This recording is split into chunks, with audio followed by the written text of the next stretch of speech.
Hello everyone, I'm Kevin Piland. Thank you for joining us. I want to take a moment to talk to you about two stories that um, I'm familiar with because I've talked about this before, but these are different stories that I came across today, however.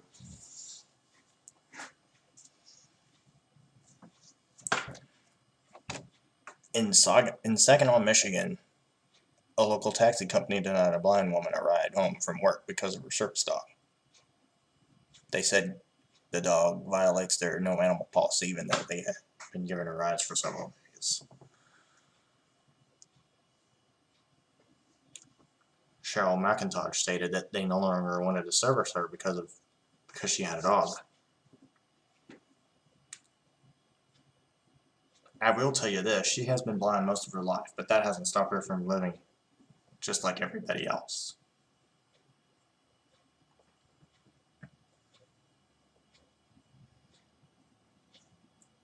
Now, some people just don't get that a service animal has to be allowed in every business.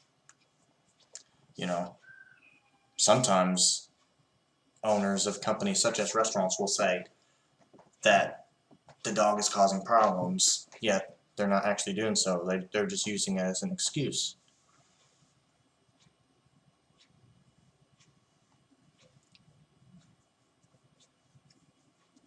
Yeah, McIntosh stated that she was not able to drive to work, so she reached out to the community volunteers at the Lions Club for help. The pastor put her in contact with Holt Transport. Fortunately, a different taxi for his yellow cab has agreed to pick up where Holt Transport left off.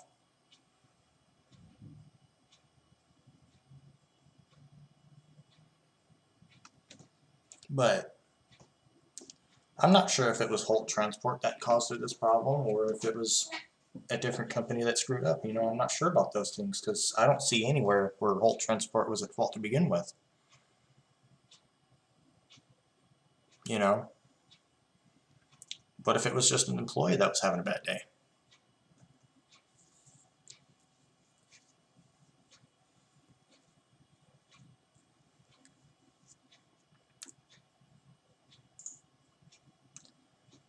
You know?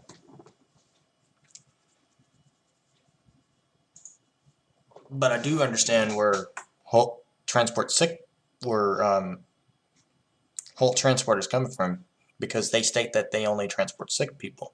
A lot of their people have pulmonary diseases and allergies. There are multiple people in the vehicle, and it's a safety hazard to those sick people. You know. Now this rule applies to everybody in every business, so I want you to listen to this. According to the Americans with Disabilities Act website, it is considered a misdemeanor crime to deny a person because of their service dog.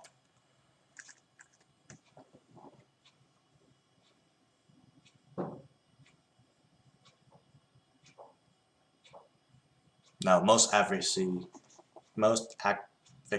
groups, like the Legal Dogs for the Blind, they agreed that the first cab company was required to provide the service, and didn't do so.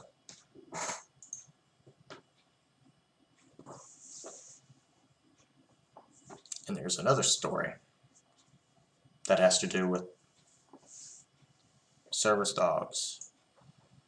In Oklahoma City, a local woman stated that she was denied service at a Subway restaurant because she was with her service dog.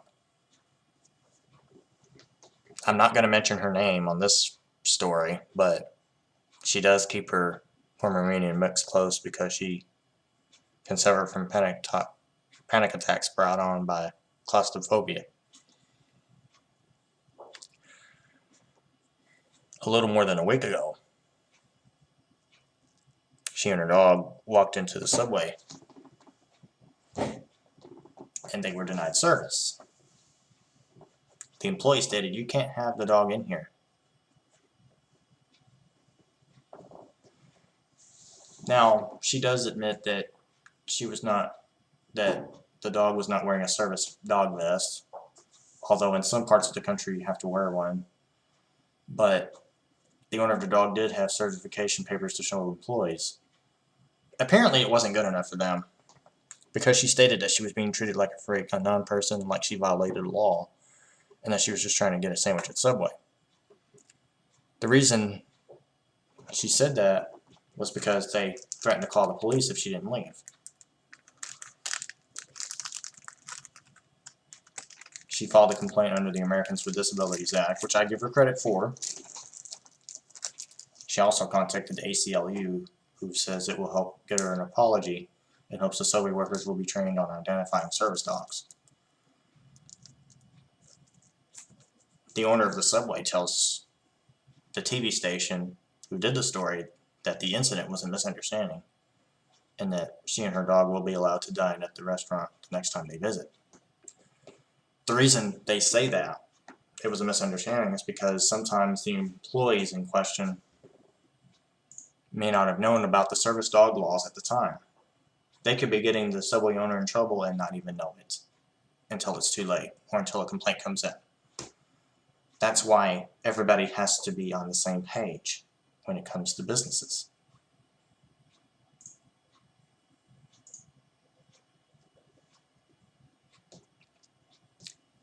You know, I chose not to mention her name because I felt that it would be somewhat disrespectful, because what if she was watching my show and didn't want to add on any publicity? You know, I thought about that too when I removed one episode of my show due to a reporter being written up for having done a story on a couple that was asked to leave a boardwalk at one time. You know, I thought about that and I wondered, if it's against their policy to be on my show, then why wasn't I aware of this to begin with? Well, it turns out they had a policy that was posted prior to my posting of the show, and it was not brought to my attention until like 6 months later, and I did the investigation and learned that they write people up for being on my show, and if that's how they run their business, then I don't want to have anything to do with that business, let alone the station doing the stories to begin with, because no reporter should be treated like that, because it's not their fault that they're on my show. They just happen to have something interesting that I want to show you guys, and that being said, you know, that's why I quit sharing the videos. If you've noticed recently that I haven't been sharing any, now you understand why. I want to thank you for watching, and, well, before I go, some of you were wondering about the tiger that was supposedly found dead. The woman who called the police did the right thing. However, it turns out the tiger was a stuffed animal. And because of where it was laying on the road, it caused concern. I didn't know about this until after I did the show. And that's why I did research on this, so I can find out the facts, you know. Now that that's over with, I want to thank you for watching.